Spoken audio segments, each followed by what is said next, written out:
আজি মই আৰু জিয়া ইয়া ঘৰ দুপৰীয়াখন ওলাই আহিছোঁ ফেঞ্চি বজাৰলৈ বুলি। একচুৱেলি কি হয়, তাই সময় নাপায় ন, ইভিনিং সময়ত তাই টিউশ্যন থাকে যিহেতু ক্লাছ 10ৰ ষ্টুডেণ্ট।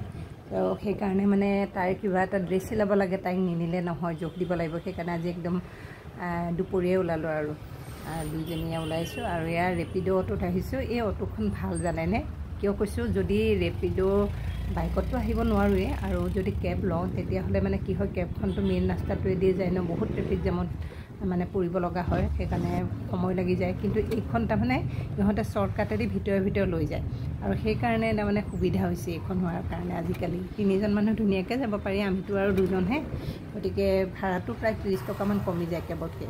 আৰু ইয়াৰ ফেঞ্চি বজাৰ পালোহি, চাওকচোন কেনেকুৱা গৰম, আৰু মানুহৰ বাৰু এইটো সময়ত ইমান এটা ভিৰ ভাৰ নাই যিহেতু দুপৰীয়া, আৰু কেইদিনমান পিছৰ পৰা আৰু পূজাৰ ভিৰ লাগিব।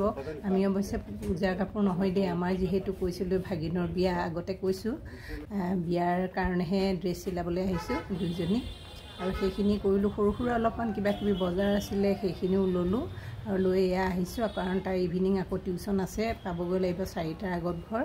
আৰু তাই আকৌ ফেঞ্চি বজাৰ আহিলে লক্ষী কেবিনত চিংৰা খাব, কিবা খাওঁ নাখাওঁ, সেইকাৰণে দুইজনীয়ে চিংৰাৰ চাটনিটো লৈ খালোঁ, মই চাহ একাপো খালোঁ।